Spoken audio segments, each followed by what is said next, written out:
Alright, let's go, bro. A bucket list. Alright, so mom called, which interrupted us.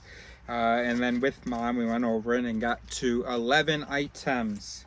And then as far as, I think we were working on people with you, we got to 21 people. The last one is Neil deGrasse Tyson, that we will contact before going. What will we say to them? How much we appreciate them, and what our thoughts are.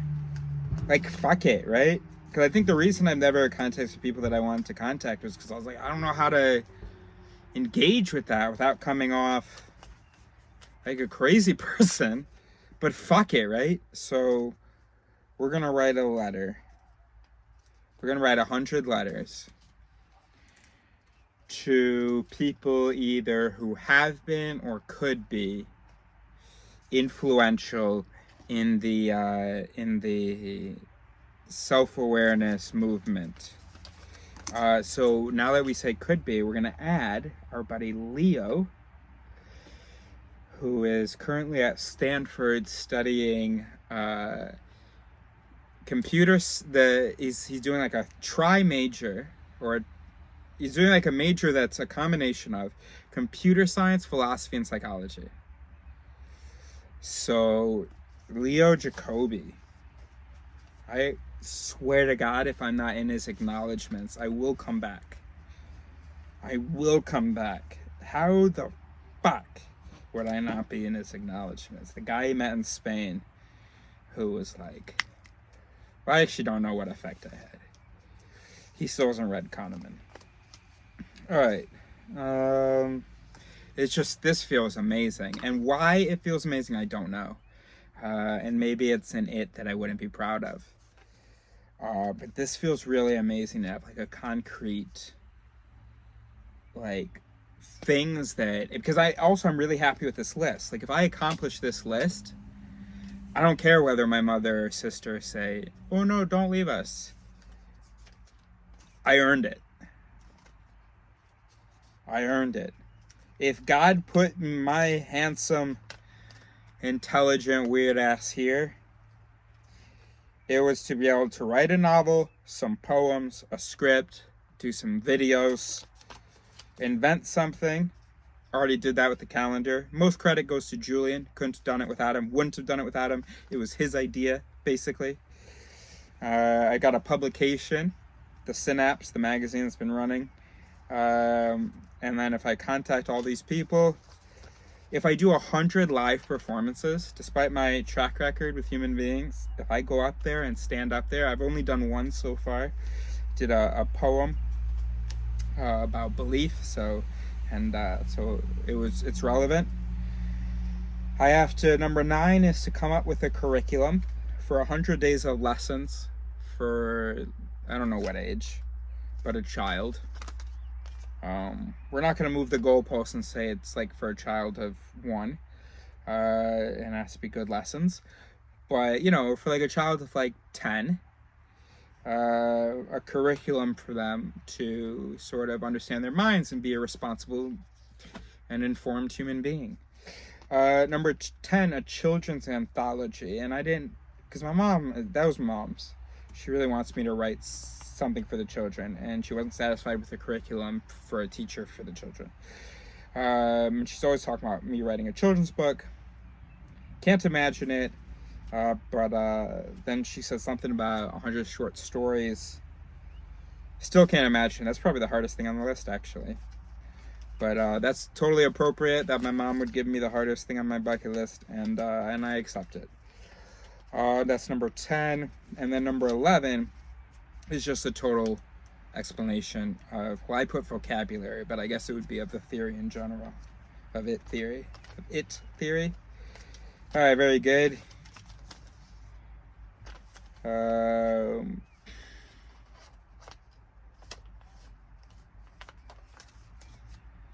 So that's just very exciting. I don't think I want to, I think I just want to lie down now.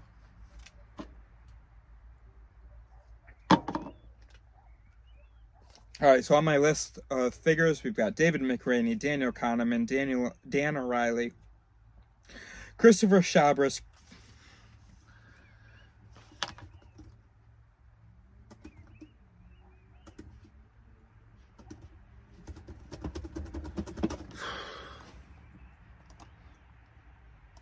I'm looking up the, I'm trying to look up, but my keyboard wasn't connected.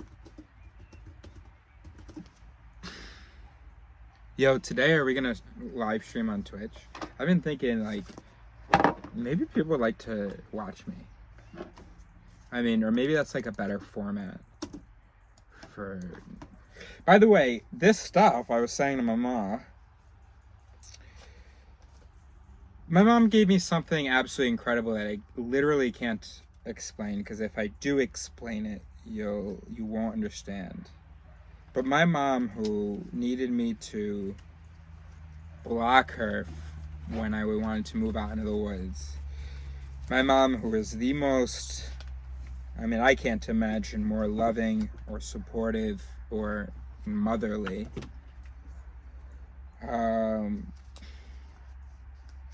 She didn't, while I was talking about this bucket list, say something like she didn't, not ununderstanding.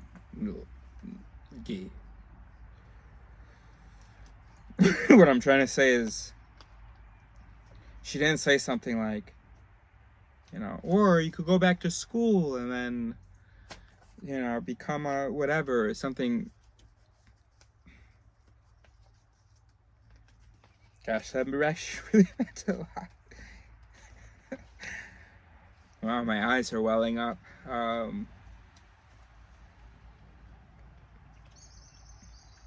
I wouldn't want her to be like, hey, Eris, go kill yourself.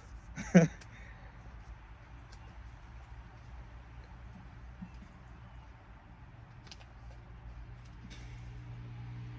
I guess that would kind of be nice, but even just fucking understanding of, early in the conversation, I had expressed some frustrations to her about being here. And, gosh, you know what I just thought? I was like, oh, fuck. Did my eyes well up enough on video? Or is it going to look fake me wiping my eyes right now? And the reason I wiped my eyes, though, was because I was like, all right, stop being silly and keeping the tears in for, like, visual effect. Anyway. What I'm feeling is real and important to me. And, anyway.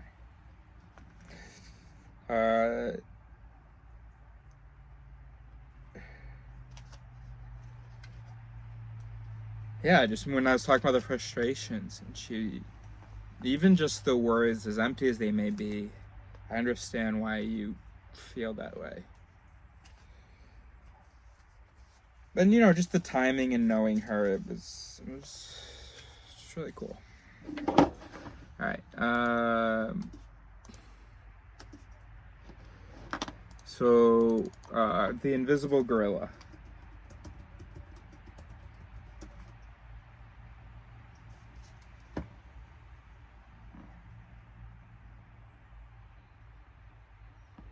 Literally, as I was Googling, I was thinking, I was imagining you being impressed with my memory for these authors' names, and I guarantee you 100%